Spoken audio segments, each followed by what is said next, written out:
got on the train with $200. He couldn't see any harm in a friendly game of cards. What if the other men were strangers? And take Joe Collins. He's got a nice wife at home. But he met this girl at the bar, and she looked after the first couple of drinks.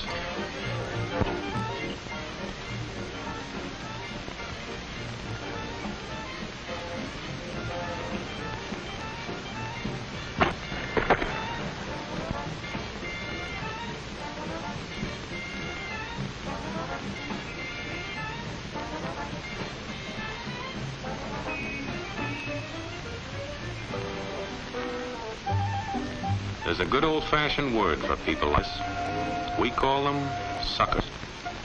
And there are other people. People who stay up nights figuring out how to take away what they've got. There are all kinds of games. Mike here, for instance. He's got everything in him. He's young, he's healthy, got a job. And he's got plenty of food. Big factories to make things a man can use. Big cities to do the business of a big company. And people. Lots of people. Enough to work the farm and build the factories, dig the mines, run the business. All kinds of people. People from different countries with different religions, different colored skins. Free people. They can live together and work together and build America together because they're free. Free to vote, to say what they please, go to their own churches, to pick their own jobs. Yeah, Mike's got something, all right. He's got America. But there are guys who stay up nights figuring out how to take that away from him. I happen to know the facts. My friends, I'm just an average American. But I'm an American. And some of the things I see in this country of ours make my blood boil. I see people with foreign money. I see Negroes holding jobs that belong to me and you. Now I ask you, if we allow this thing to go on, what's going to become of us real Americans? I've heard this kind of talk before, but I never expected to hear it in America. This fellow seems to know what he's talking about. What are we real Americans going to do about it? You'll find it right here in this little pamphlet. The truth about Negroes and foreigners. The truth about the Catholic Church. Do you believe in that kind of talk? I don't know, makes pretty good sense to me. And I tell you, friends, we'll never be able to call this country our own until it's a country without. Without what? Yeah, without what? Without Negroes. Without alien foreigners. Without Catholics. Without Freemasons. You know these people. What's wrong with the Masons? I'm a Mason. Hey, that fellow's talking about me. And that makes a difference, doesn't it? These are your enemies. These are the people who are trying to take over our country. Now you know them. You know what they stand for. And it's up to you and me to fight them. Fight them and destroy them before they destroy us. Thank you.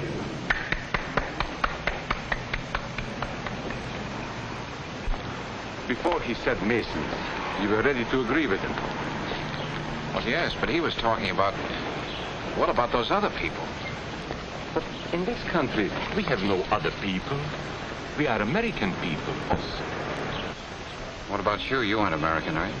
I was born in Hungary, but now I am an American citizen. And I have seen what this kind of talk can do. I saw it in Berlin. What were you doing there? I was a professor at the university. I heard the same words we have heard today. But I was a fool then. I thought Nazis were crazy people, stupid fanatics. But unfortunately, it was not so. You see, they knew that they were not strong enough to conquer a unified country. So they split Germany into small groups. They used prejudice as a practical weapon to cripple the nation. Of course, that was not easy to do. They had to work hard to do it. You see, we human beings are not born with prejudices. Always they are made for us. Made by someone who wants something. Remember that when you hear this kind of talk. Somebody's going to get something out of it, and it isn't going to be you. This is not classroom theory. I saw it happen. I saw it first in Berlin in 1932. 5 young men that I knew were standing in the crowd listening to the Nazi speaker. Eric was a Catholic. Anton, a student of mine, was a Jew.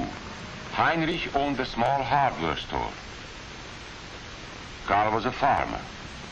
And Hans was an unemployed metal worker. To all Aryan Germans, I say it is time you inherited the nation which rightfully belongs to you. To you alone belongs the glorious destiny of the Greater Germany. The Nazi Party will provide land for the farmer, work for the worker, and profits for the small businessman. Who is getting these things now? The Jew. The Jew who has stolen our nation and our birthright. Who makes all the money and takes all our jobs? The Jew! He must be shunned. He must be ostracized. He must be eliminated. And the Catholics. We don't want our great nation run by a foreign church. We Germans will know what to do with these people when the time comes. They and their faith must be destroyed. Then there are the Freemasons. In Germany, we have no place for secret societies. There will be only one society, and that is the Nazi Party. There will be no secrecy about that in the new Greater Germany. One by one, he attacked each minority, and he split them off one from the other. These men were all fellow Germans when they came here today. Now they were split into rival groups, suspicious of each other, hating each other. They were being swindled, all of them. But the man who was really being fooled was Hans. He was pure German, according to Nazi standards. To him they promised everything, and he fell for it. That's how Hans became a Superman. They gave him a uniform and they pumped up his ego. He wasn't just a little fellow out of work anymore. He was a member of the master race. Hans and thousands of others like him, all playing a sucker's game. They gambled with other people's liberty, and of course they lost their own. A nation of suckers. Hitler needed these people. There was lots of work to be done. There were trade unions to be smashed, because unions were organized and might offer resistance. There were many political parties in Germany. These the Nazis destroyed. They were determined to smash every organization where people might band together and resist them. There were Jews to be beaten and killed. The Jews were not powerful, but they were a convenient excuse for all the nation's ills. And besides, a Nazi party member could not take over this man's store. Hundreds of Catholics were put in jail because the Catholic Church had strength and could resist the Nazi drive for power. They had split the nation into 100 pieces, and then one by one, they had destroyed the pieces. Over these broken pieces, the Nazis rode into power. One party, one nation, one religion. These men had won their struggle for power. They now ruled all of Germany. But still they had trouble with their oldest and most persistent enemy, the truth.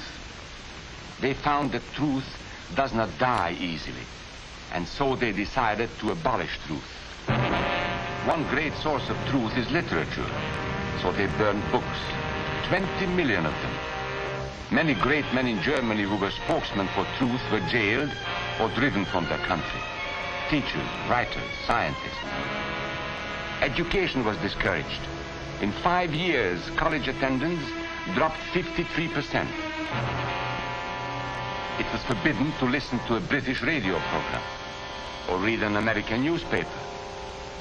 In Nazi Germany, you had to get your information from Dr. Goebbels. He knew what was best for you.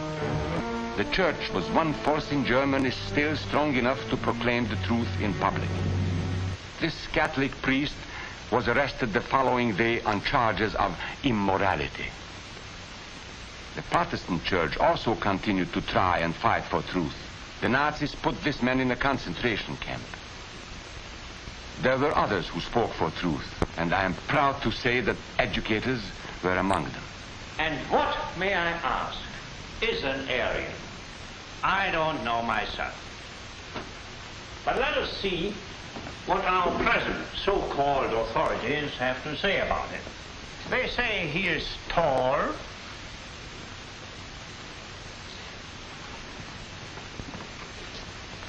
slender,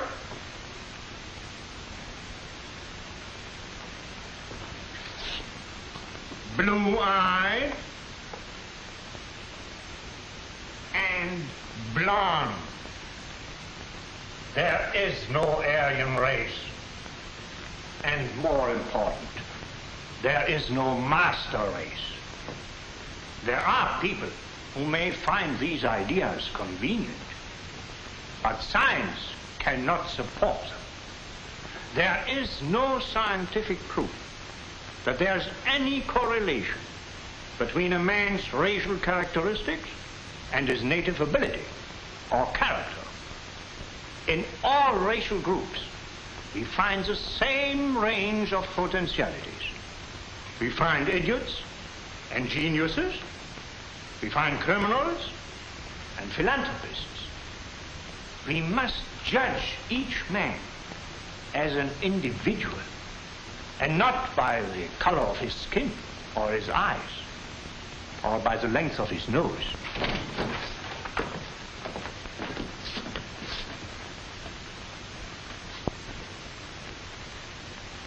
Come in, gentlemen.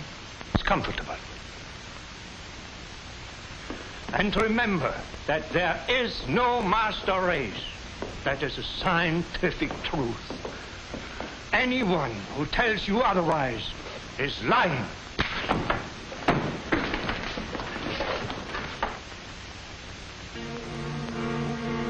And so for all practical purposes, truth had been abolished in Germany.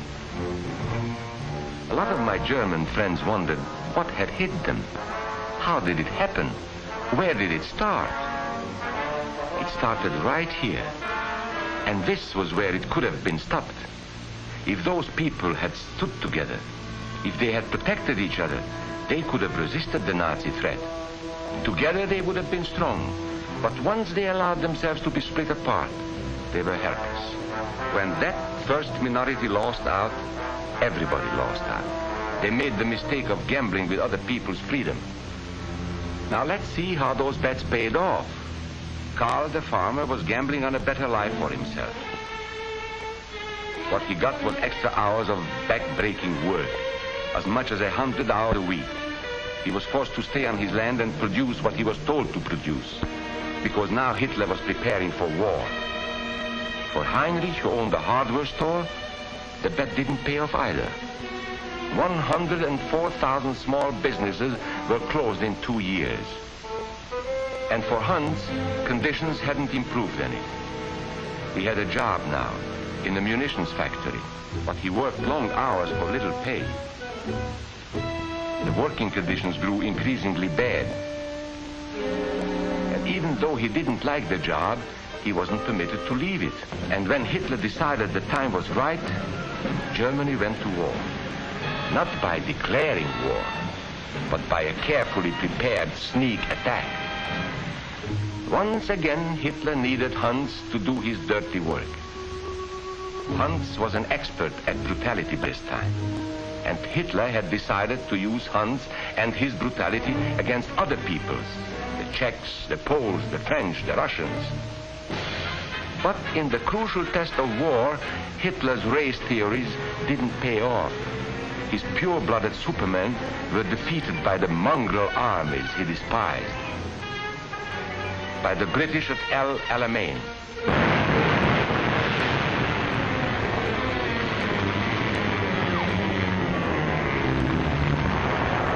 By the Russians at Stalingrad.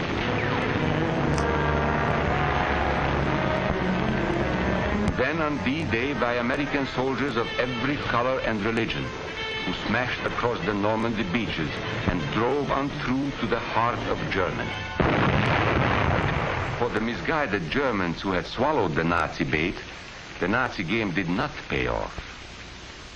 The continent of Europe was strewn with millions of German bodies, pure Aryan bodies. Karl, the farmer, was left in the snow outside of Moscow. Heinrich stayed in Italy at Salerno. And Hans, who was going to rule the world, got only a little patch of Normandy that he could call his own. We must never let that happen to us or to our country. We must never let ourselves be divided by race or color or religion, because in this country we all belong to minority groups. I was born in Hungary. You are a Mason. These are minorities. And then you belong to other minority groups too. You are a farmer. You have blue eyes. You go to the Methodist Church. Your right to belong to these minorities is a precious thing. You have a right to be what you are and say what you think, because here we have personal freedom. We have liberty. And these are not just fancy words. This is a practical and priceless way of living. But we must work at it. We must guard everyone's liberty, or we can lose our own.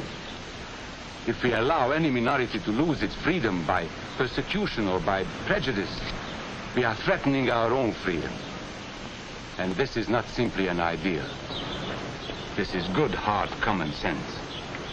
You see, here in America is not a question whether we tolerate minorities. America is minorities. And that means you and me.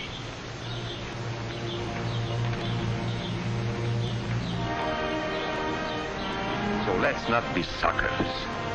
We must not allow the freedom or dignity of any man to be threatened by any act or word. Let's be selfish about it. Let's forget about we and they. Let's think about us.